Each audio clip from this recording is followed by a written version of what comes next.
Livro de Oséias, capítulo 6. Oséias 6.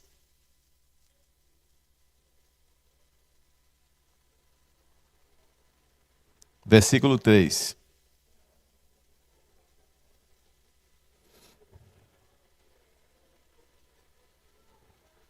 Quem achou, diga amém. Se você tem alguém do seu lado que não tem uma Bíblia ou não tem nem mesmo um celular para acompanhar, ponha o texto para que essa pessoa também possa acompanhar a leitura da palavra de Deus. Amém?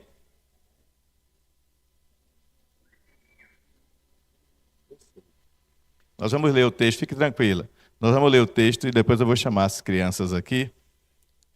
Gracinha estuda na escola de Nilza, mas fique tranquila, Gracinha, está tudo certo. Gracinha foi ali em cima conversar comigo, aí porque eu não chamei logo, ela mandou o recado, mas é assim mesmo. Oséias capítulo 6, acharam? Versículo 3. Vou pedir que o irmão jogasse aqui, eu vou dizendo as versões.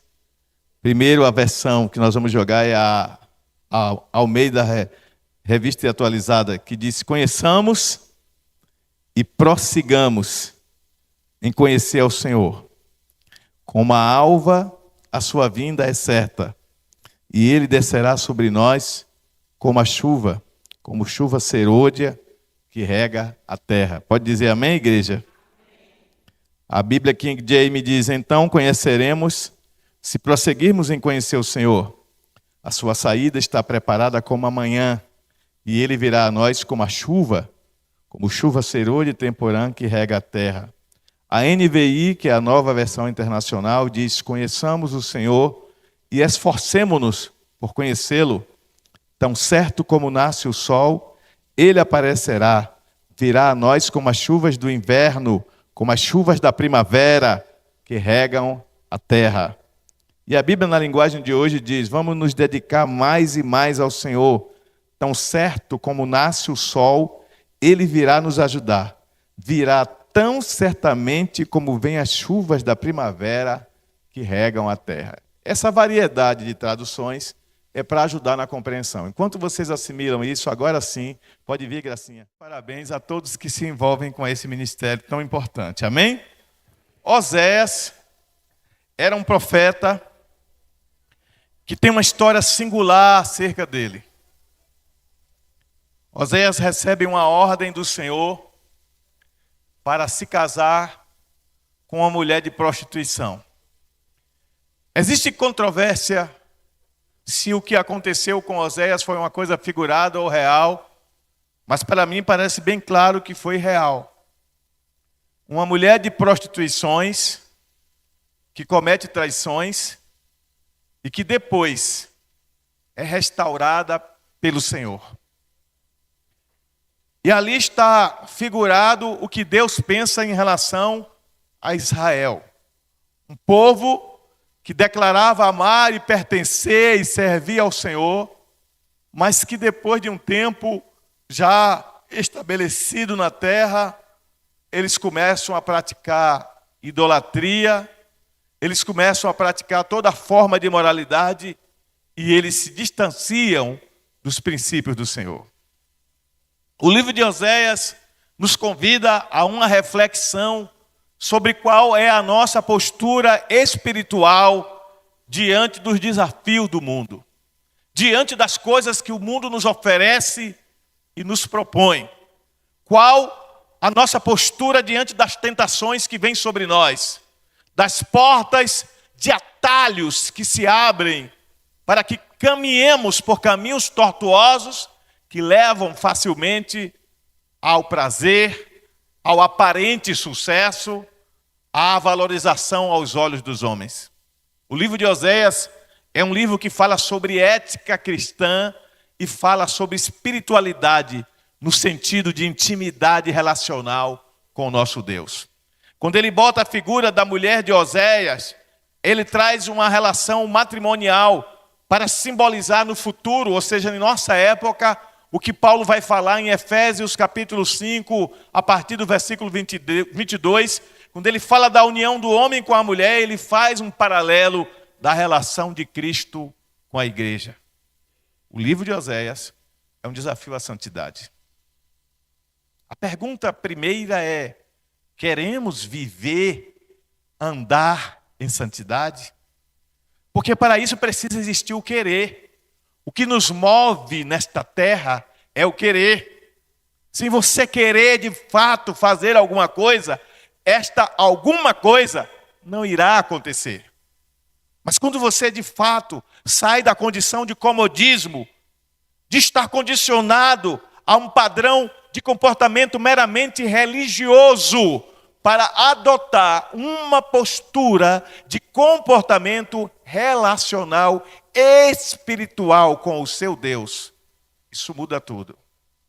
O livro de Oséias é um livro para o nosso tempo. Oséias pode muito bem ser chamado de nosso contemporâneo, embora tenha vivido há milhares de anos atrás, em um contexto sociocultural bem diferente do nosso. Ele é nosso contemporâneo. E o livro de Oséias ecoa nos dias de hoje.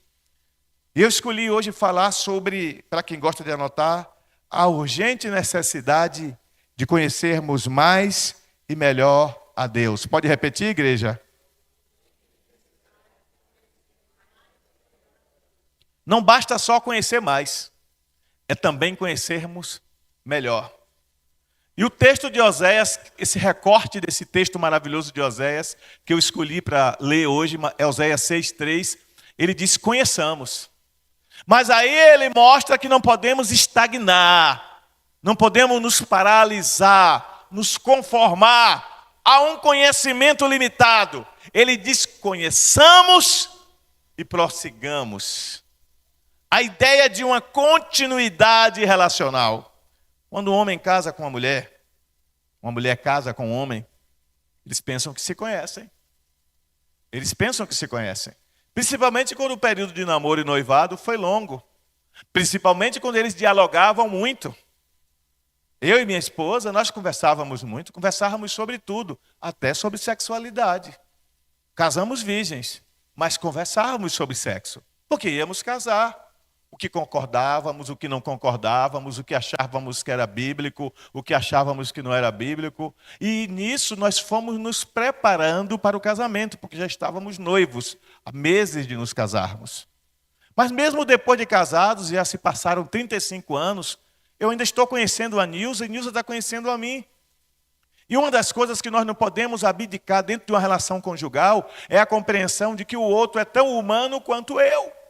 E por o outro ser humano, e eu também ser uma pessoa humana, eu vou surpreender o outro e o outro vai me surpreender, ora positivamente, ora negativamente. Com Deus não é diferente.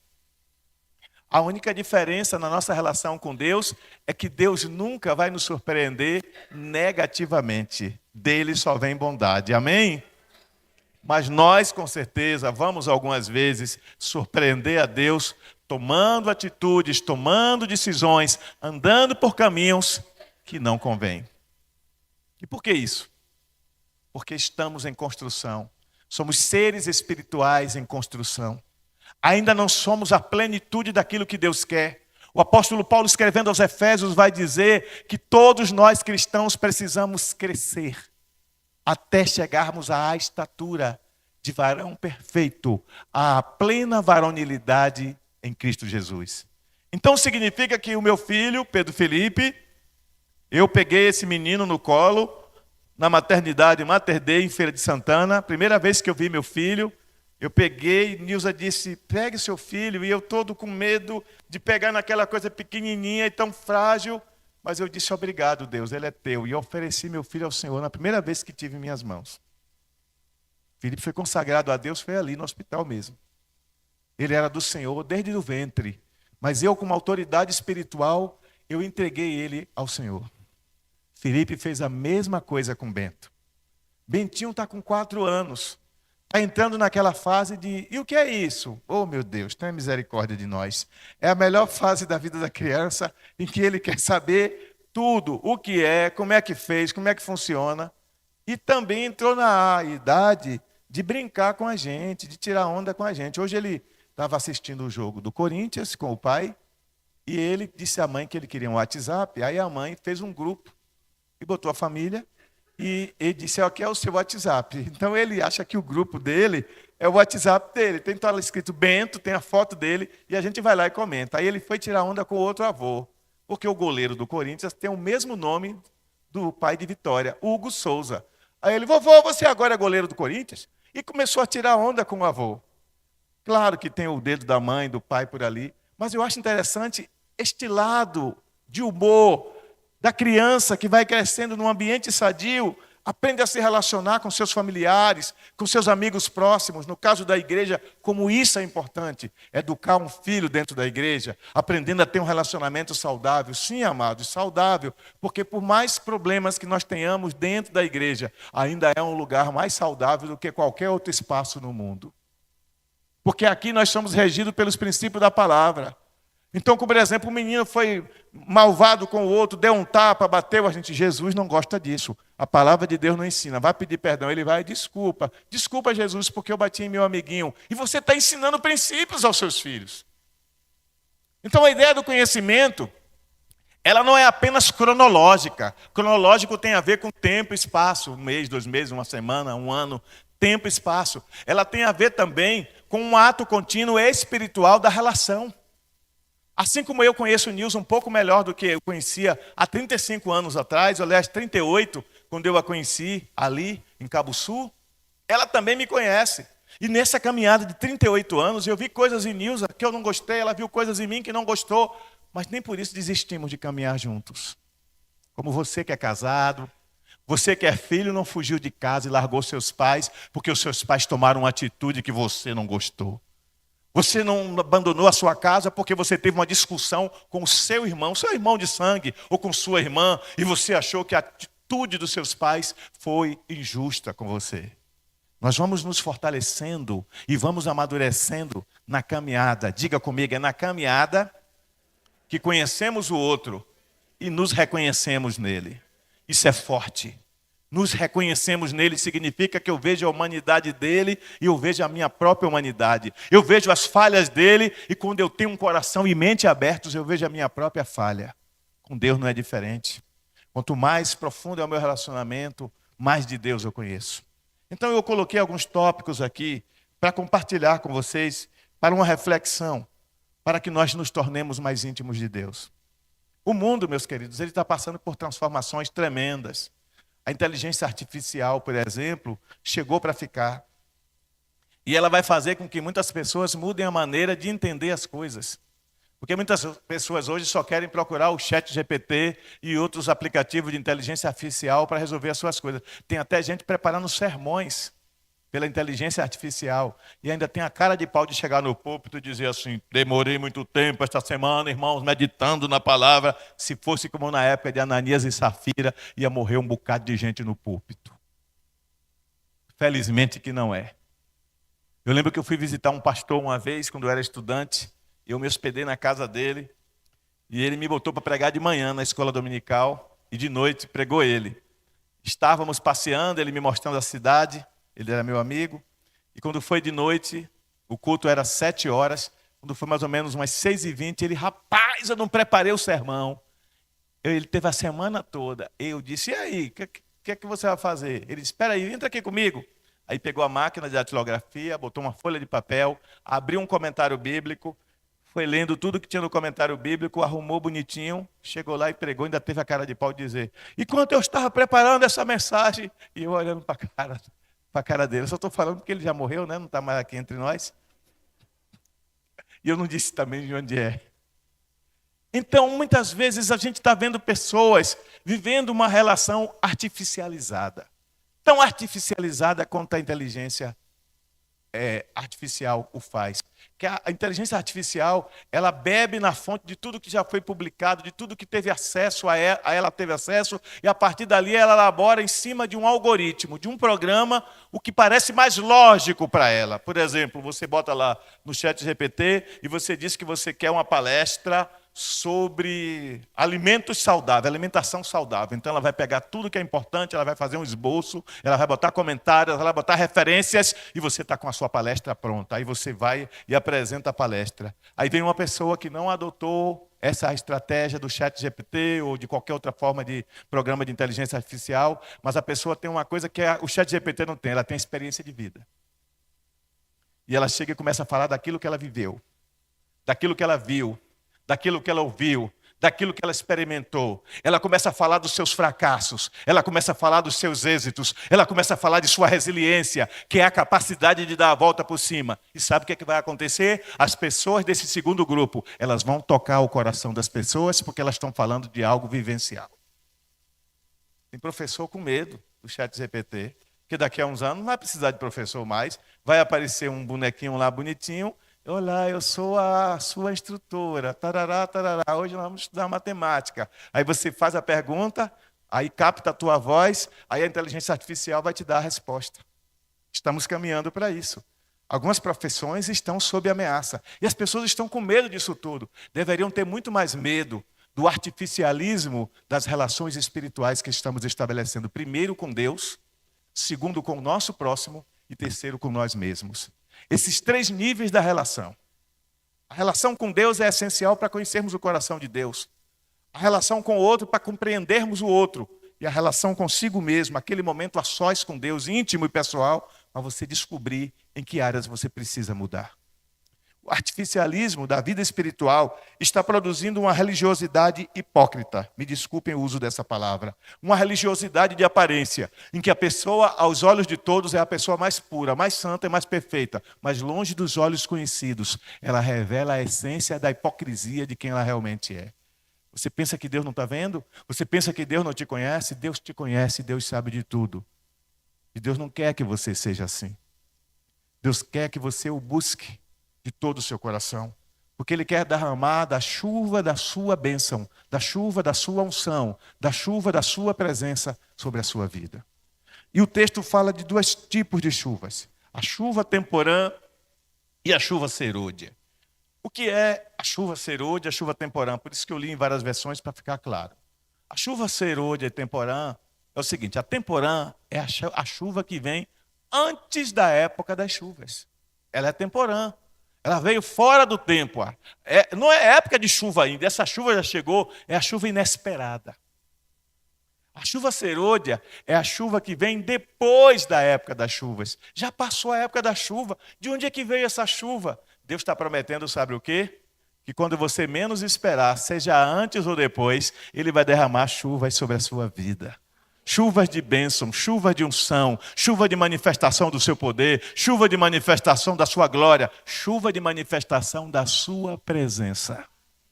Porque a presença de Deus, diga comigo, a presença de Deus é o que temos de mais precioso e essencial para conhecê-lo.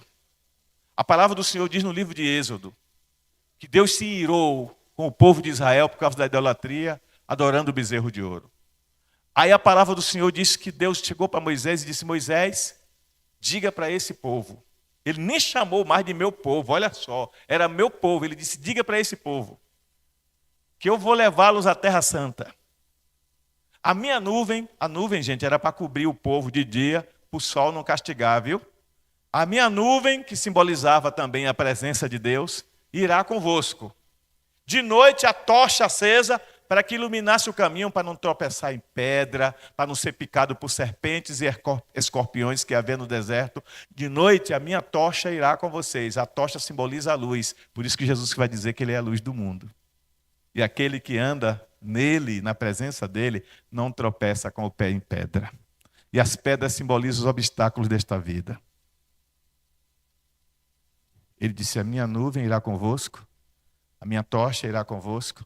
Eu vos levarei à Terra Santa e a entregarei em vossas mãos, mas eu não serei mais o seu Deus. Porque a minha presença não irá convosco. Só a minha bênção, só a minha proteção, só o meu livramento, só o cumprimento das minhas promessas, mas eu não irei convosco. Então Moisés, um homem de profunda sensibilidade, porque tinha intimidade com Deus, diga, intimidade com Deus gera conhecimento de Deus. Moisés disse, Senhor, se for para prosseguirmos deste lugar sem a tua presença, que pereçamos todos aqui. Oh, glória! Eu prefiro perecer aqui no deserto do que caminhar sem a sua presença. Quantas e quantas músicas que a gente canta na igreja que fala de presença, não é, Abigail? Que fala de buscar a presença, da necessidade da presença. E somos negligentes em buscar a presença. Quantas pessoas que já não oram mais a sós, não tem um momento para Deus, não vai para um lugar retirado. Dia desses eu contei aqui, outro dia vou contar de novo. Eu estava no carro e eu costumo fazer isso, pego o carro e vou para um lugar orar. E eu senti vontade de orar naquele espaço ali, perto do house, que chama ali, né? Perto do vaporzinho novo ali. Não tem um espaço que vai assim em direção ao rio. E eu fui para lá, eu queria ficar só, mas eu vi que tinha umas pessoas tirando fotos. Aí eu fiquei bem na beirada, aí estava o sol se pondo e eu comecei a orar. Daí a pouco uma irmãzinha toca no meu ombro. Ela é da igreja, que é filha da nossa igreja, lá do Juazeiro 4. Pastor, o senhor aqui? Aí eu disse, oh, tudo bem. Ela disse, de vez em quando eu venho aqui, pastor, tirar fotos de Petrolina. Ela mora em Petrolina. Eu disse, ah, legal. Ela disse, e o senhor está fazendo o que aqui? Eu disse, eu vim orar. Ela disse, orar? Aí eu disse, orar. E estou com vontade também de louvar. Aí ela disse, então, louve. E aí eu comecei a cantar. Está até no meu, se eu não tirei, está no meu Instagram. Se em teu viver existe um vazio e já não cantas com os que louvam ao Senhor. Não fiques triste, nem chores, meus amigos. Cristo transforma as trevas em plena luz. Feliz serás, jamais verás sua vida em pranto se findar. E por aí vai. E eu comecei a adorar o Senhor ali. Quando eu olhei, estava o povo olhando na minha direção. Certamente achando aquilo estranho. Eu não perguntei a nenhum deles o que passou na mente deles. E eu não estava cantando alto, eu cantei suave como cantei agora. O mundo precisa perceber que as pessoas que caminham sobre a terra e que estão cheias de Deus, elas não têm vergonha de adorar a Deus. Elas não têm vergonha de manifestar a glória de Deus através das suas vidas. Porque você, meu irmão, e você, minha irmã, é condutor da glória de Deus aqui na terra. Quando você entende que você é o condutor, você entende que Deus tem uma arca em Juazeiro. E essa arca é você. Porque a arca conduzia os símbolos sagrados. A arca simbolizava a presença de Deus no meio do seu povo, sim ou não? Mas hoje o Espírito Santo mora em você. Então onde você vai, a arca é você. Porque Ele está em você.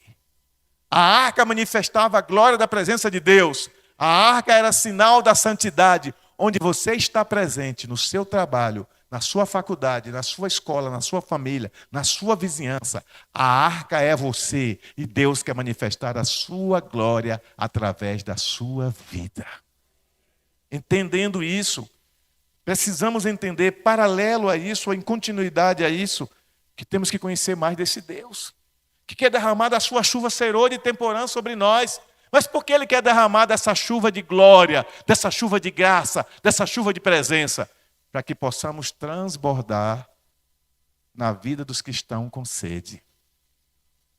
Há um hino que a gente cantava muito aqui na igreja, até paramos de cantar, que ele diz assim: aquele que tem sede, venha beber da água que Cristo dá. Terás dentro de si uma fonte que jamais se acabará. Mas eu estou cheio dessa fonte. Eu estou cheio dessa presença. Eu estou cheio dessa glória. Sobre mim caiu essa chuva de bênção, de presença, de manifestação de glória. Essa chuva de unção. Eu estou cheio de Deus. E se eu estou cheio de Deus, eu não posso reter Deus só para mim. Eu tenho que transbordar Deus na vida de outras pessoas. através de palavras somente? Não, principalmente através de atitudes e gestos de amor. Dê um aplauso ao Senhor por isso. Partindo disso, vamos ponderar juntos em algumas coisas, meio que en passant. Em primeiro lugar, por que é que nós precisamos do conhecimento de Deus em nossas vidas? Em que é que isso é essencial? É muito simples. A nossa vida não está limitada à terra. A sua existência não está limitada a este mundo. Este mundo é passagem, é temporário. A Bíblia diz que você é cidadão dos céus. Tem algum cidadão dos céus ou cidadão dos céus aqui? Se manifeste. Só isso? Tem algum cidadão do céu aqui? Quem é cidadão dos céus tem que conhecer as regras do céu ao qual ele pertence. Tem alguns jogadores de futebol que quando vão jogar em outros países, para usufruir, desculpe-me, a palavra saiu errada, para usufruir, ou seja, para ter direito de usar plenamente todos os recursos e direitos constitucionais daquele país, ele pede o quê? Cidadania. E aí ele se torna uma pessoa com dupla cidadania. Ele não deixou de ser brasileiro, mas ele também passa a ser cidadão daquele país. Tem algumas pessoas que abdicam da sua cidadania original e tem pessoas que têm dupla cidadania. Muitos jogadores que vão jogar na Europa, em países da Europa, eles pedem cidadania nos países onde eles estão por causa da União Europeia, porque isso facilita a entrada em vários países do mundo. Um cidadão que tem um passaporte da União Europeia, ele entra facilmente nos Estados Unidos, no Canadá, no México, no Japão, na China, etc. Então, para ter facilidade de se movimentar no mundo, o cara faz uma dupla cidadania. Mas para ele ser cidadão, ele tem que estudar a Constituição daquele país, a história daquele país, conhecer um pouco da cultura. Ele passa por um teste. E se nesse teste ele não for aprovado, ele não entra, recebe a cidadania. E uma vez recebida a cidadania, ele assume compromisso de honrar a Constituição daquele país ao qual agora ele é cidadão. Quando você tem a Bíblia na mão, você tem a Constituição do céu. Diga, a Bíblia é a Constituição do céu. E a Bíblia diz que aquele que é limpo de coração e limpo de mãos, esse é que vai morar no céu. Mas para eu ser limpo de coração e eu ser limpo de mãos, eu preciso conhecer quais são os passos para que isso ocorra em minha vida. Então, quando diz conheçamos e prossigamos em conhecer o Senhor, está falando de um processo, de uma jornada, de uma caminhada, de algo contínuo, através do que Deus vai trabalhar o meu caráter, para que eu deixe de ter um caráter meramente terreno, meramente humano, e passe a ter um caráter celestial.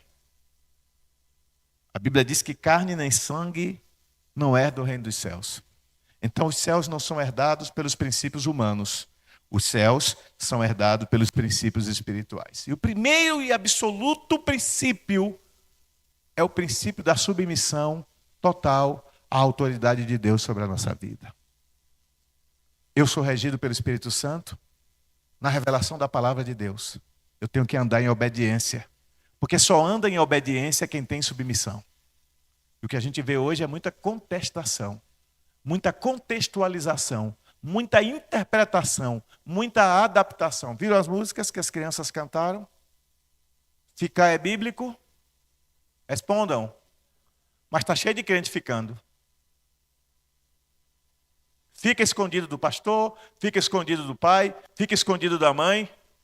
Tem muito casal tendo intimidade sexual. Tem casais saindo do culto e indo para o motel. Tem jovens saindo do culto, indo para a casa do amiguinho, dizendo que vai dormir, porque aquele amiguinho, a mãe ou o pai viajaram para ir beber. Isso tudo já aconteceu com gente dessa igreja ao longo dos nossos 34 anos de ministério. Não estou inventando nada. Tivemos um grupo de pessoas, durante um tempo, já faz muito tempo isso, que ia dormir na casa do outro para tomar álcool, para consumir álcool. Passavam a noite vendo filme e bebendo. Queira Deus que tenha sido só isso. Já tivemos casos de pessoas que saíram daqui e iam para motel. Já tivemos casos de pessoas que saíam do culto e iam se drogar. E quando essas coisas vieram à tona, e sem expor aqui na frente, porque nós não expomos aqui na frente, mas chamamos em particular e com a autoridade da palavra, confrontamos 99%, abriu o caminho, foi procurar outro lugar.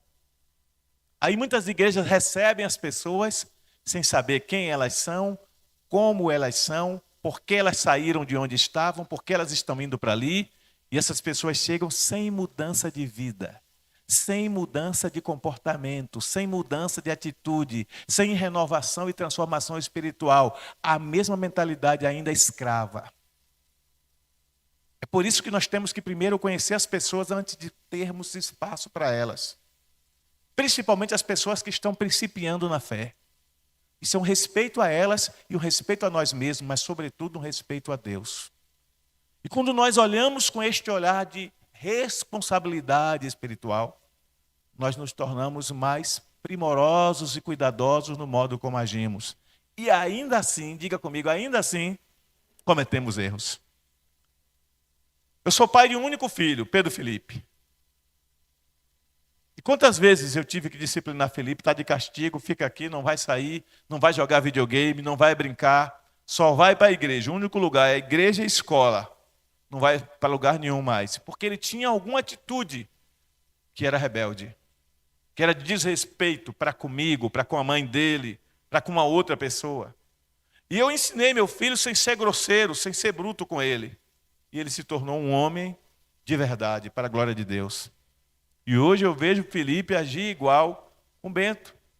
Ontem ele estava brincando no videogame, um joguinho lá, e ele chamou Bento para perto dele e eu deitado só escutando. Eu no quarto, na sala ao lado, só escutando ele dizendo, bora Bento, nós vamos ganhar. Bento não estava fazendo nada, Bento só estava dando palpites, quem estava jogando era Felipe. Mas Felipe trouxe Bento para dentro do jogo.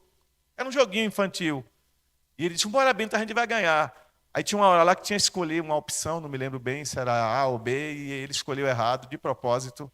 Aí Bento, papai, assim nós vamos perder, nós temos que ganhar, papai. Felipe trouxe Bento para dentro daquele momento para ele se sentir parte. E eu fiz isso com Felipe a vida toda. E Deus quer fazer o mesmo com você. Deus está dizendo, eu não preciso de você para fazer as coisas acontecerem, mas eu prefiro contar com você, meu filho, minha filha. Ele está te chamando para fazer parte do jogo da conquista deste mundo para Jesus, do jogo da transformação da sua personalidade, da sua alma, do seu crescimento espiritual, para que você se torne um homem, uma mulher forte espiritualmente, hábil para lutar contra as astutas ciladas do inimigo, hábil para se mover neste mundo e vencer, triunfar em nome de Jesus Cristo. Então há assim uma urgente necessidade de nós entendermos que precisamos de um relacionamento mais íntimo e profundo com Deus. Mas a outra coisa é que o conhecimento de Deus é fruto da nossa busca. Sem isso, não teremos conhecimento profundo sobre quem Ele de fato é e não seremos por Ele conhecidos. Buscai ao Senhor enquanto se pode achar, diz a Bíblia, e invocai-o enquanto está perto. Eu tenho que ter fome, eu tenho que ter sede. Falando de novo de música, tem uma música que diz, eu tenho fome, eu tenho sede, sede de ti. Às vezes é só uma letra de uma música.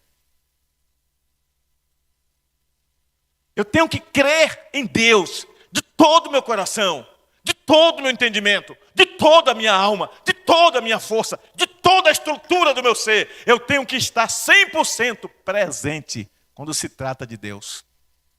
Sabe quando você está conversando com alguém e alguém recebe uma mensagem e diz, licença aqui, aí a pessoa precisa responder aquilo, às vezes até precisa mesmo, urgente.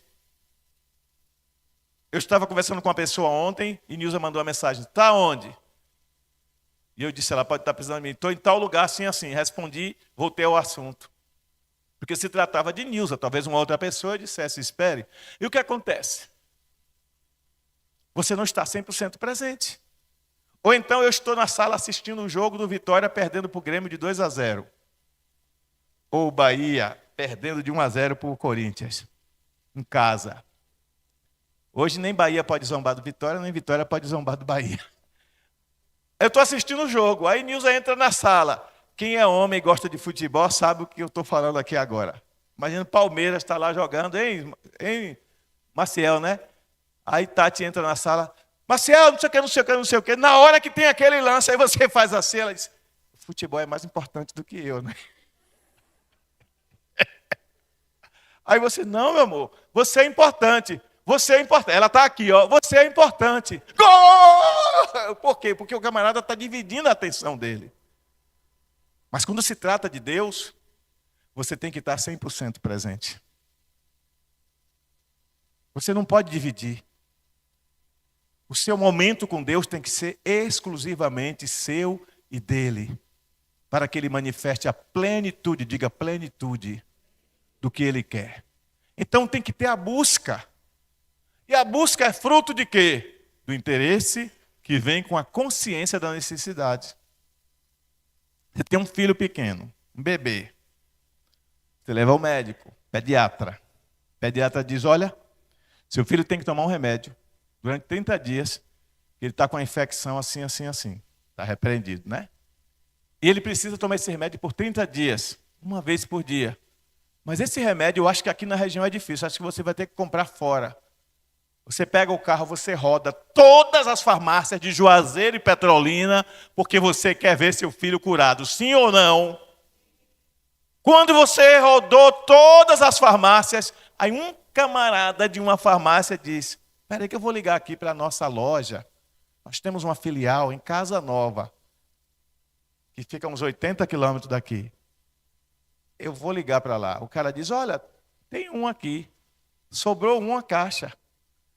Mas eu não tenho como mandar. Você diz, daqui a uma hora eu estou aí. Você pega o carro, aluga um carro, porque é a vida do seu filho. E você vai à Casa Nova, gasta para ir, gasta para voltar, vai lá, compra o remédio, paga e volta, porque é a vida do seu filho. E você prioriza a vida do seu filho. Significa que quando você quer muito uma coisa, você se joga de cabeça, dá tudo de si para conquistar aquilo. Se você pode fazer isso pelo seu filho, pela sua esposa, pela sua mãe, ou por quem quer que seja, o que você não pode fazer pelo Senhor?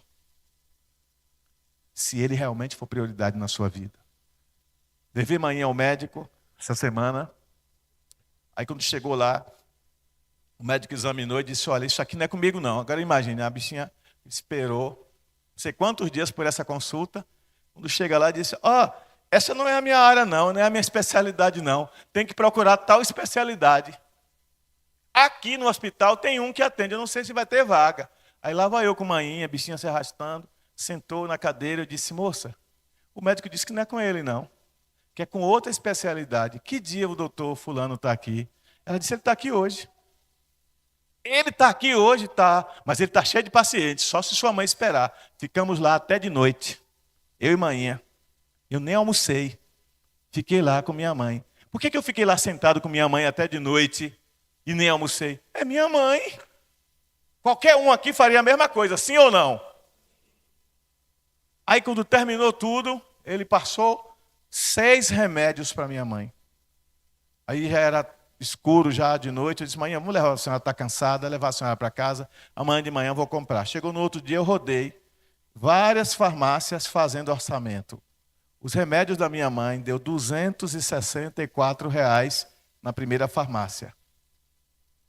Eu fui em algumas farmácias e terminei comprando. Em uma delas, eu voltei lá por 174. Economizei R$100 porque bati perna e andei.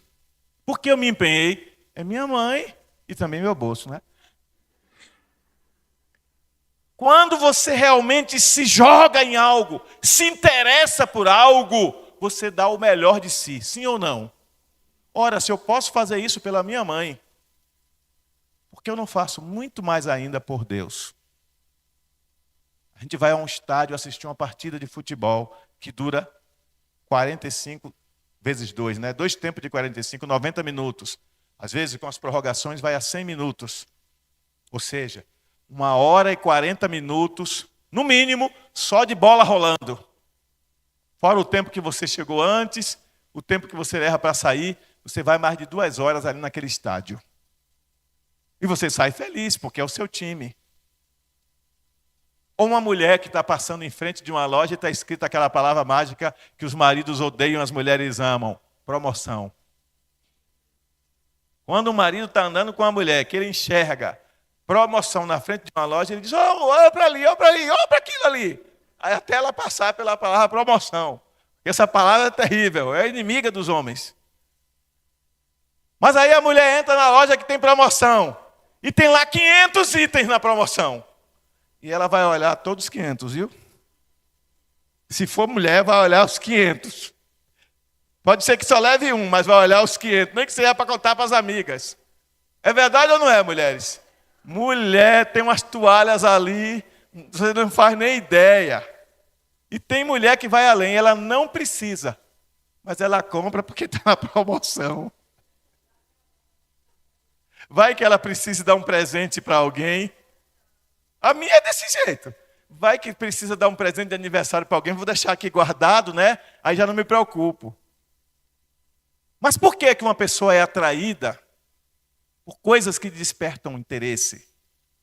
Mas quando se trata das coisas do Senhor, muitas vezes somos negligentes. Porque nós só elegemos aquilo que é prioridade para nós. Diga: Deus, me ajude a fazer de ti sempre a minha prioridade.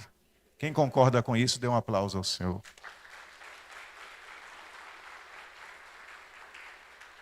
Entretanto, além dessas pontuações e observações que acabei de fazer, o conhecimento também é fruto do estudo da palavra. O Senhor Jesus disse: examinai as Escrituras, porque são elas que de mim testificam. O estudo da palavra de Deus não pode ser uma coisa metódica, ritual, religiosa, que você lê o texto como quem lê uma coisa qualquer.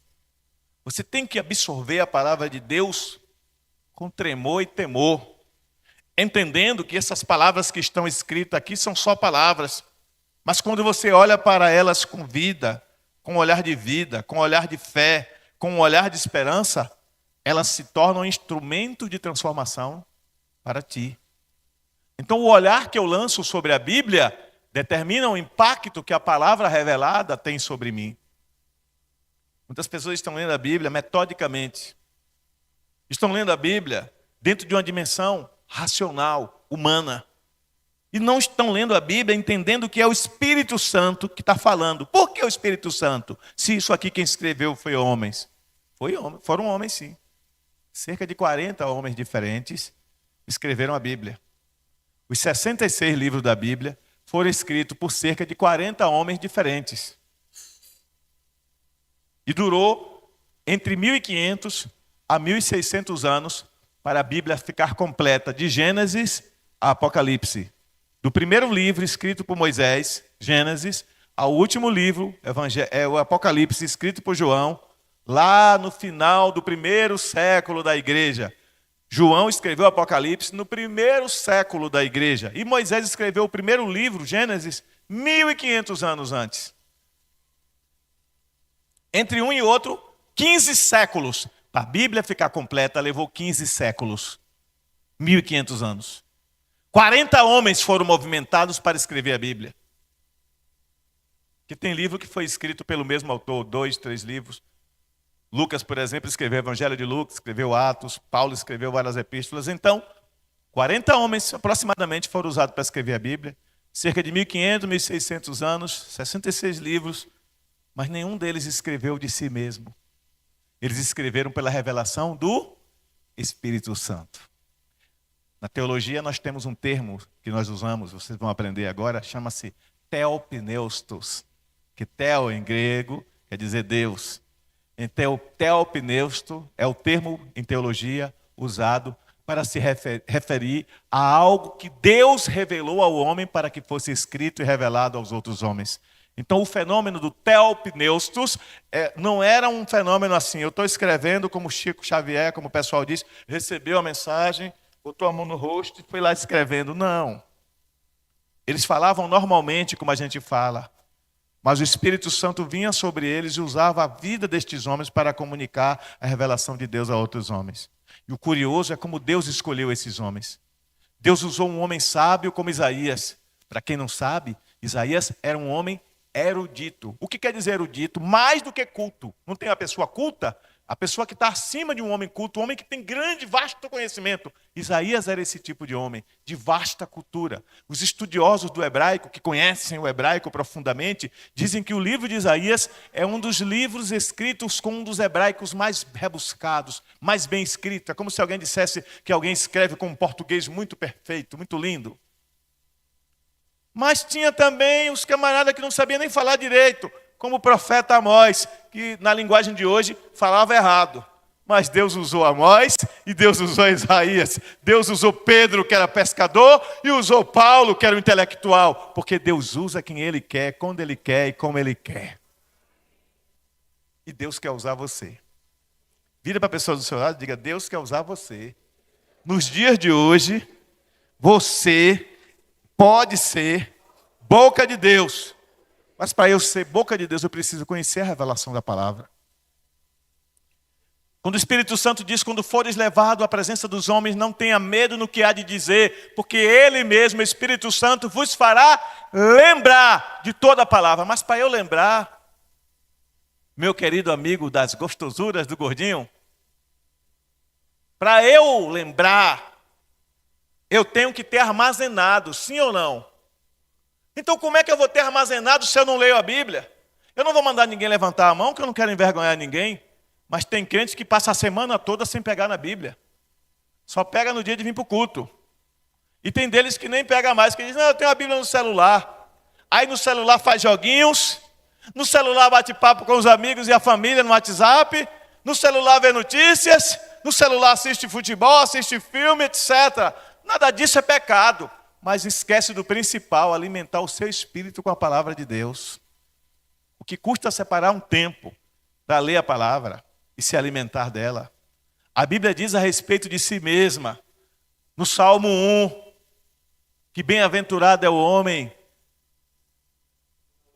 que não anda segundo o conselho dos ímpios, nem se detém no caminho. E a Bíblia diz que este homem é comparável a quê? A uma árvore. O que é que uma árvore faz? Ela absorve os nutrientes da terra, ela absorve água, e por ela fazer essas duas coisas, ela tem saúde. E por ela ter saúde, ela dá frutos. Você quer dar frutos? Você quer dar frutos? Se alimente da palavra e beba da unção revelada por Deus. Não adianta, ninguém vai converter outro por a força do seu argumento. Ninguém vai converter outro porque fala bonito. O que convence o homem do pecado, da justiça e do juízo é o Espírito Santo. Seja boca de Deus nessa geração. Ah, mas eu conheço um pastor que disse: não importa quem foi nem o que ele disse, o que importa é o que a palavra diz.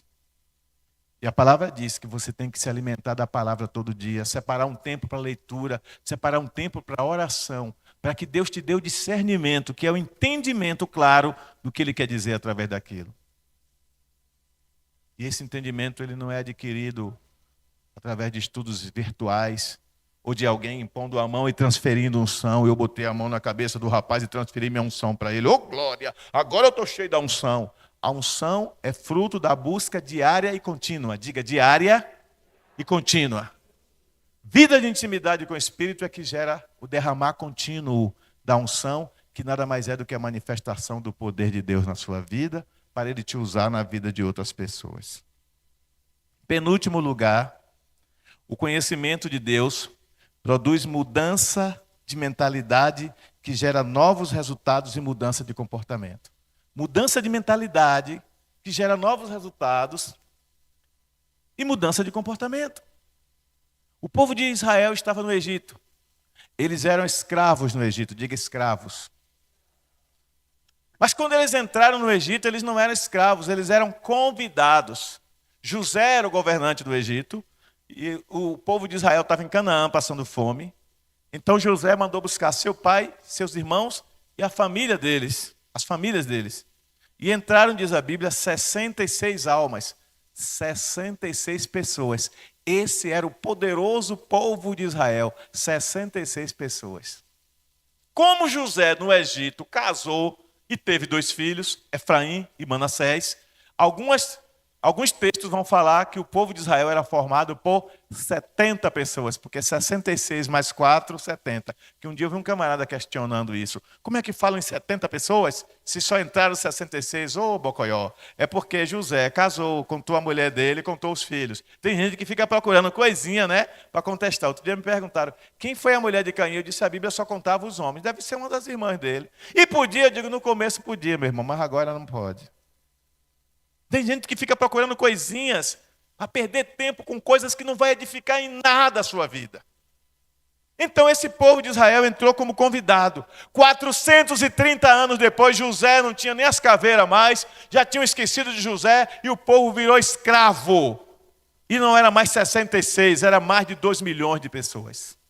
430 anos, 4 séculos e 3 décadas depois, era mais de 2 milhões de pessoas. A Bíblia diz que quando eles saem do Egito, que só homens prontos para a guerra, que eram a idade de 15 a 66 anos mais ou menos, homens prontos para a guerra, tinha 600 mil, fora velhos, mulheres e crianças, que não eram contados. Então era muita gente. Aí vocês sabem toda a trajetória de como Deus separou Moisés, numa época que não podia ter menino, e Deus fez Moisés ser salvo, e a Bíblia conta toda aquela história que vocês conhecem. Quando eles saem do Egito, eles são escravos. Diga comigo, eles não entraram escravos, mas adquiriram a mentalidade de escravos. Pelo quê? Repetição. A repetição pode ser uma libertação e a repetição pode ser um agente de escravidão. Por isso o crente precisa confessar a palavra de Deus todo dia. Posso sim, está difícil. Meu comércio está ruim, mas eu posso. Todas as coisas que Ele me fortalece. Eu vou dar a volta por cima. Meu comércio vai prosperar. Eu estou desempregado, mas Deus vai abrir uma porta de emprego. Porque bendito seja o Deus e Pai de nosso Senhor Jesus Cristo, que já me abençoou com toda a sorte de bênçãos espirituais. Eu tomo posse. A bênção já foi liberada. Senhor, eu quero a minha bênção. E começa a se mover por fé. E por se mover por fé, não desiste. E por não desistir, conquista. Deus está atrás de homens e de mulheres valentes, que não desistam diante das dificuldades. Semana passada falei sobre a mentalidade de Gideão. Quando Gideão se desprende da mentalidade dele de derrota, ele se alia com a mentalidade de vitória de Deus e ele conquista o êxito. Preguei a semana passada. Se você tem mentalidade de derrota, você é um derrotado. Se você tem mentalidade de conquista, você já é um conquistador.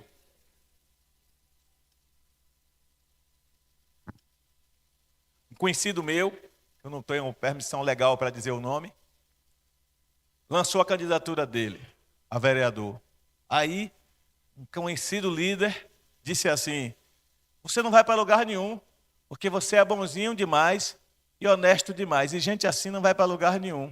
A resposta dele, se o Senhor quiser, eu irei. E se o Senhor não quiser, eu não irei. Em todas as circunstâncias, bendito seja o nome do Senhor.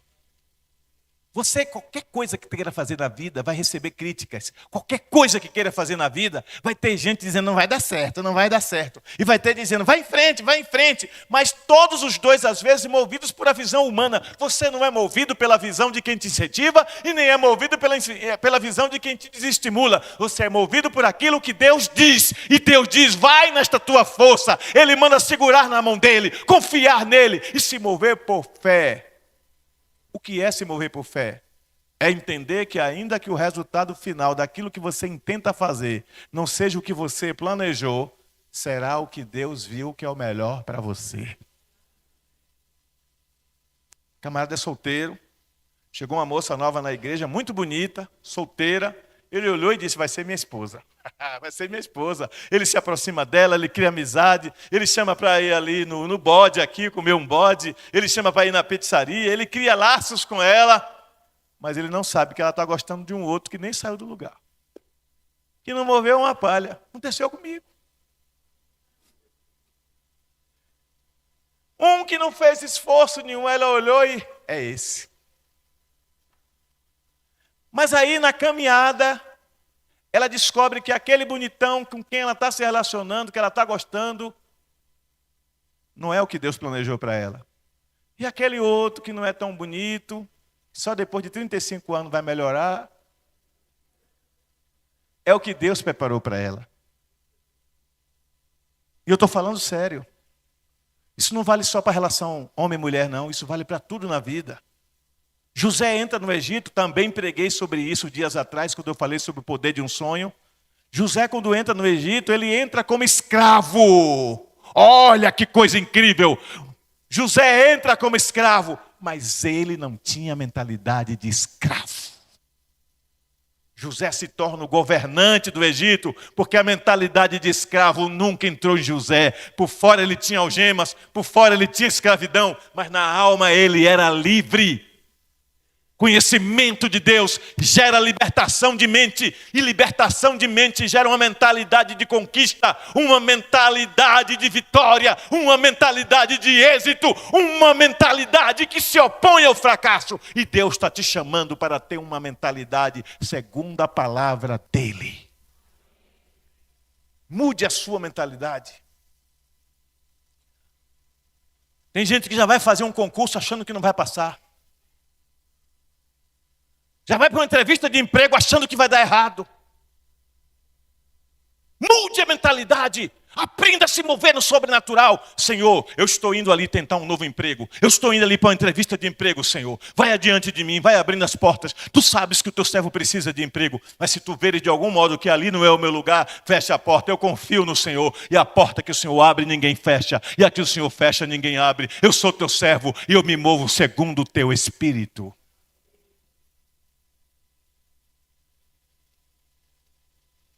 Deus sabia que naquele lugar alguma coisa ruim ia acontecer, que ia atrapalhar a sua vida espiritual, a sua relação e intimidade com Ele. Então Deus não deixou você entrar. Ele deixou você entrar num outro lugar onde aparentemente você vai ganhar menos, onde aparentemente você vai ter um cargo menor.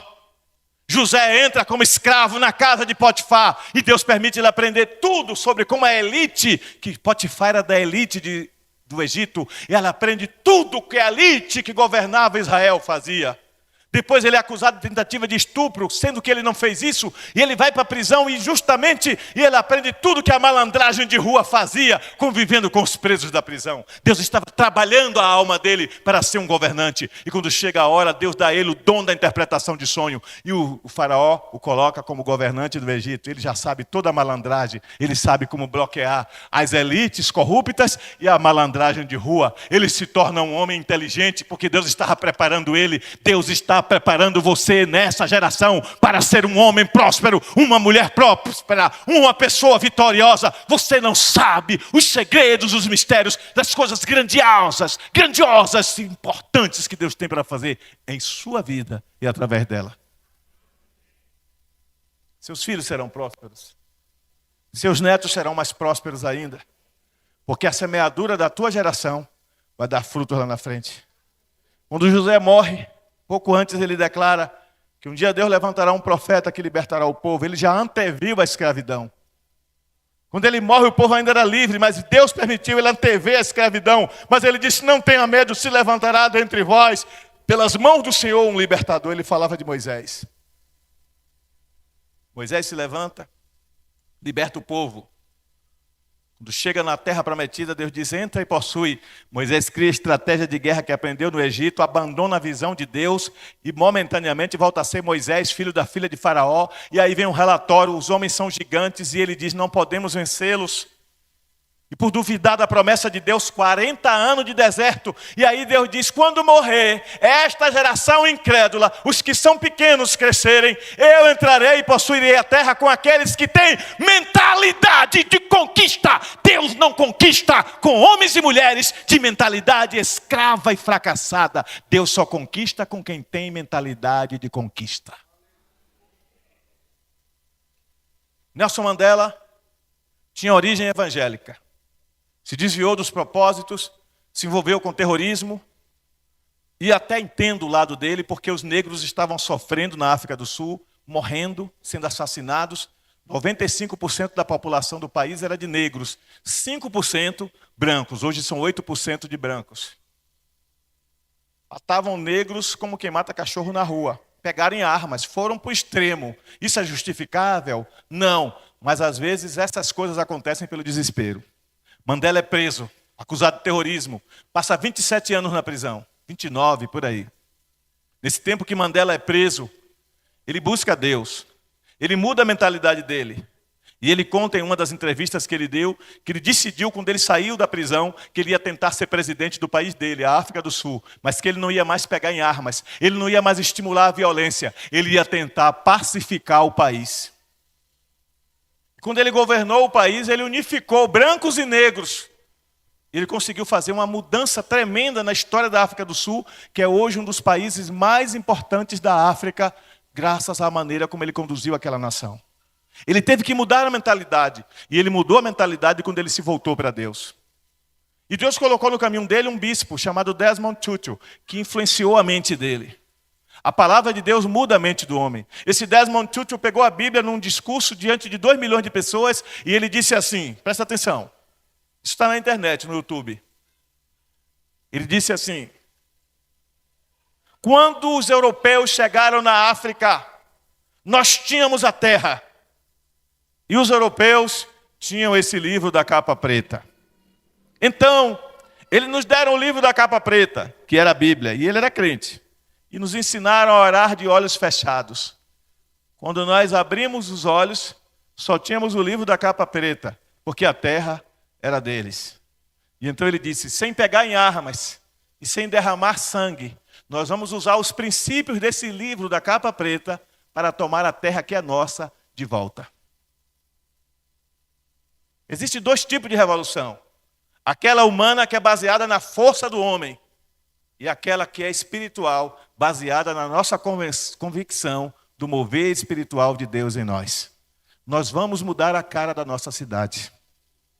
Nós vamos mudar a mentalidade da nossa cidade. Nós vamos nos tornar uma igreja de referência pelos nossos princípios e valores éticos. Deus vai fazer isso. Porque esse que vos fala acredita nisso. Nós estamos formando um exército de homens e de mulheres com uma mentalidade de conquista pelos princípios do reino. Quem crê nisso? Deus quer começar a mudar você, para depois mudar as pessoas sob a sua influência. Então, quando o povo tem uma mentalidade de conquista, uma mentalidade espiritual, o povo enxerga as coisas diferentes. A Bíblia diz que o homem natural, ele enxerga as coisas naturalmente, mas o homem espiritual, ele vê as coisas espiritualmente. Como é que você está vendo as coisas? Com os olhos da carne? Inflação, carestia, violência. Tem jeito para esse país? Não, tem jeito sim. E o jeito para esse país está na palavra de Deus. A política, a educação, a economia são meros instrumentos. Mas acima de tudo isso está o poder de Deus que se manifesta em nossas vidas por meio de Cristo Jesus. Quem crê, diga amém. Em último lugar, o nosso conhecimento de Deus é um ato contínuo e inacabado. E esta compreensão é importante para não desistirmos do Senhor. O que é um ato contínuo e inacabado? O budismo ensina que o mais importante não é o fim, mas é a jornada. A Bíblia ensina, no livro de Eclesiastes, que o fim é melhor do que o começo. Preste bem atenção. O budismo diz que você está aqui, olha para mim, você está aqui e quer chegar lá no gasofilácio. O budismo diz que o mais importante é o processo. É o processo. Cheguei no gasofilácio. Para o budismo, o processo é mais importante do que o fim. Em essência é isso. A jornada é mais importante. Porque é na jornada que as coisas acontecem. Sob a ótica humana, está correto. Mas a Bíblia diz que o fim é melhor do que o começo. Porque no fim, Deus vai revelar todas as coisas como elas realmente são e vai ajustar cada coisa ao seu devido lugar. É por isso que no fim ele vai dizer a uns, vinde benditos do meu Pai, e a outros, apartai-vos de mim, maldito. É por isso que muitos dirão, mas Senhor, em teu nome fizemos milagres. Expulsamos demônios, falamos em línguas, profetizamos, ganhamos até almas. E ele dirá, em verdade vos digo, eu não vos conheço. Porque não basta a jornada. É preciso haver a continuidade até o fim.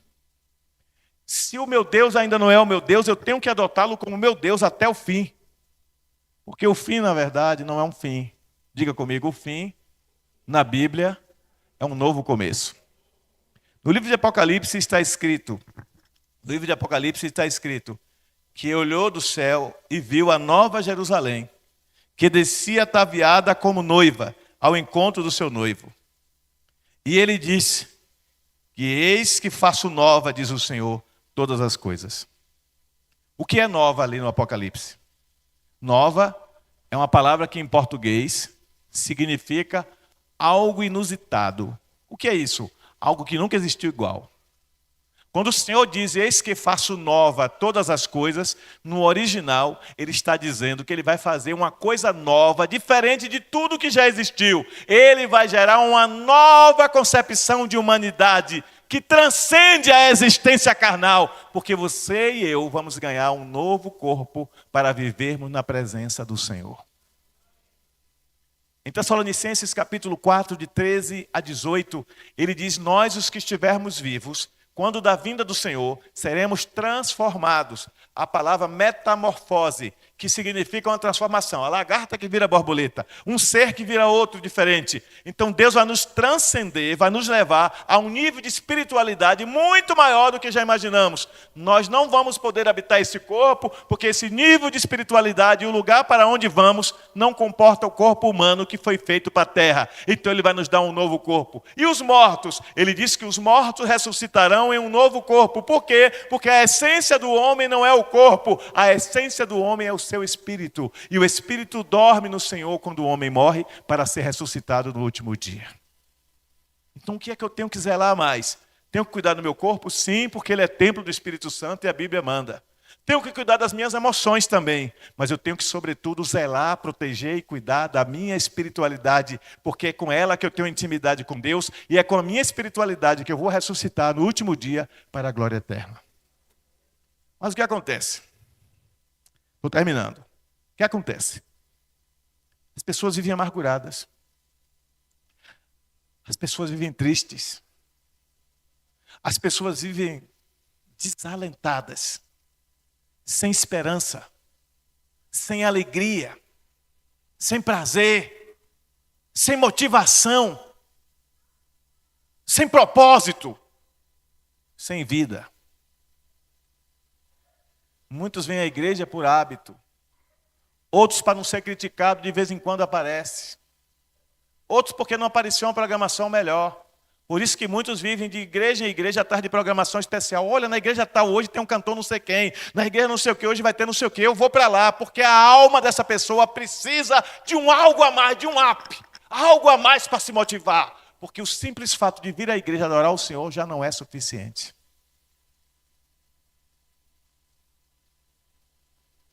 Deus está te dizendo que tudo o que você precisa já está à sua disposição dentro de você, na doce presença do Espírito Santo que habita em ti.